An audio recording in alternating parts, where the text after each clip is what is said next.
저는 올해 결혼 3년 차입니다. 네. 네. 그 신혼 때 이제 풍기던 이런 깨소금내는 좀 이제 많이 빠진 것 같고요. 이제 22개월 아들과 함께 이제 3명이 같이 있는데 남편과 저는 이제 맞벌이, 뭐 맞살림, 만육아를 하면서 끈끈한 전우애를 다지고 있습니다. 네, 그런 저희 그 결혼 생활이 저에게 이제 가져다 주는 것들에 대해서 좀 오늘 이야기를 해볼까 합니다. 저는 처음에 이제 신랑과 결혼을 했다는 게 좀 잘 실감이 나질 않았어요. 결혼식을 했는데도 이제 신혼집에서 같이 이렇게 지내니까 어쩐지 좀 펜션에 놀러 온 것 같고 이제 각자 다시 집으로 좀 돌아가야 될 것 같은데 돌아갈 집은 없고 이제 소꿉장난 하는 것 같이 좀 재밌고 좀 신이 나더라고요. 신혼 때는. 근데 이제 그때 어느 평일 저녁이었어요. 근데 신랑이 이렇게 종이를 하나 이렇게 가지고 와서 바닥에다 딱 놓고 이렇게 발톱을 깎더라고요. 근데 저는 그 모습을 이제 딱 보고 있다 보니까 어쩐지 좀 제가 결혼을 했다라는 게 실감이 나더라고요. 왜냐면 제가 이제 충분히 잘 알고 있는 남자라고 생각을 했는데 이 발톱 깎는 모습은 처음 보는 거예요.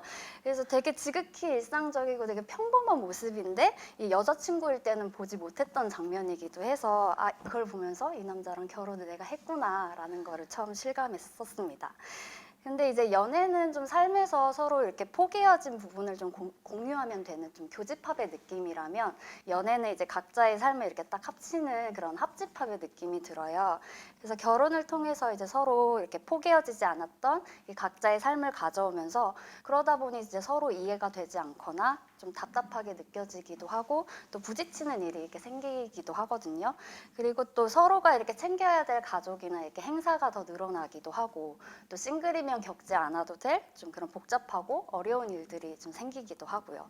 그래도 저는 이제 결혼을 한 저의 선택을 잘 했다고 생각을 합니다. 혹시 그 비포 미드나잇이라는 영화 아시나요? 네, 이게 비포 선라이즈 그리고 비포 선셋 그리고 비포 미드나잇이라고 세 편의 영화가 쭉 네, 이어지는 영화인데요. 이 비포 선라이즈랑 비포 선셋은 그 기차에서 여행을 하다가 우연히 만난 남녀의 그 사랑 이야기, 되게 달콤하고 되게 낭만적인 이야기가 이제 되는데요. 근데 이제 그 비포 미드나잇이라는 그 마지막 영화에서는 그 두 남녀 주인공이 쌍둥이를 가지게 돼요. 그래서 부부가 됩니다. 그래서 그 부부의 10년 뒤 이야기가 나오게 되고요. 실제로 같은 남녀의 주인공이 20대 때, 30대 때, 그리고 40대 때 영화를 찍었어요. 실제로. 네.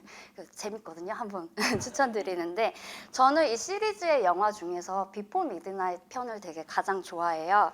그 이제 낭만적인 감정을 이제 좀 싹 걷어내고 정말 이제 현실 부부가 돼서 막 엄청 싸우거든요. 계속 대화를 하는 도중에도. 그럼에도 불구하고 이제 둘이 함께 하고 있는 그런 뭐 감정이라든지 사랑을 되게 잘 보여주고 있어요.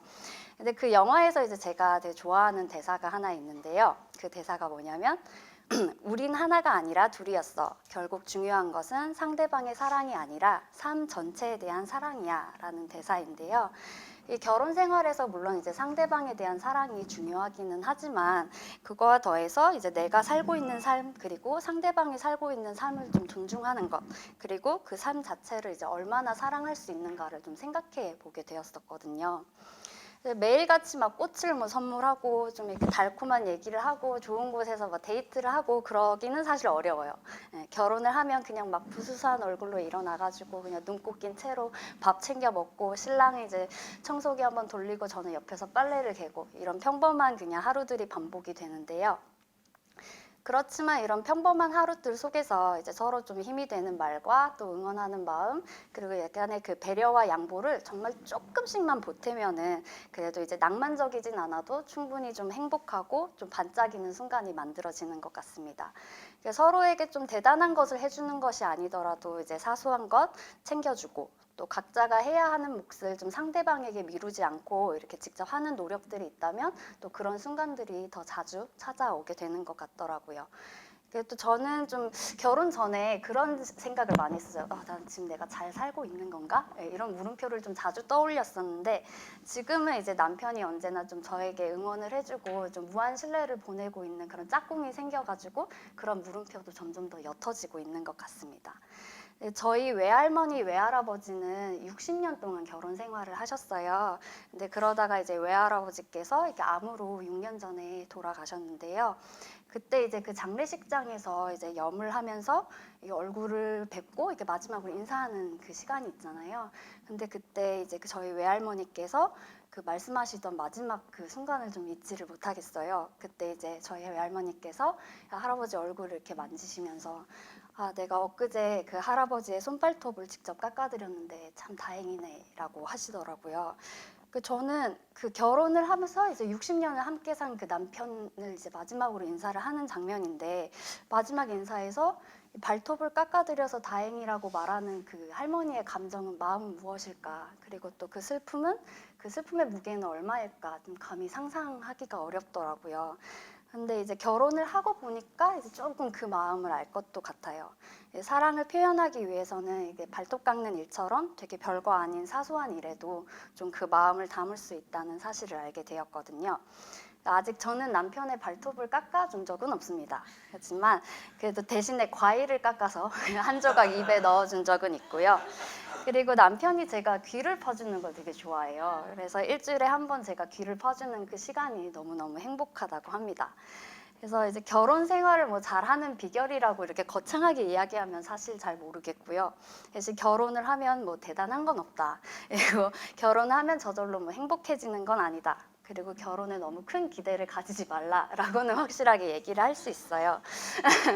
하지만 지금 이제 곁에 만약 연인이 있으시다면 그 사람이 나에게 어떤 사람이 되어주길 기대하는 마음보다 그래도 내가 좀 그 사람에게 어떤 사람이 되어주고 싶은지 그 고민하는 마음이 더 커진다면은 좀 결혼을 하셔도 괜찮을 것 같습니다. 그리고 지금 나의 삶을 좀 충분히 사랑하고 있고 또 상대방의 그 삶을 있는 그대로 응원할 수 있는 마음이 든다면 또 결혼하셔도 괜찮을 것 같아요.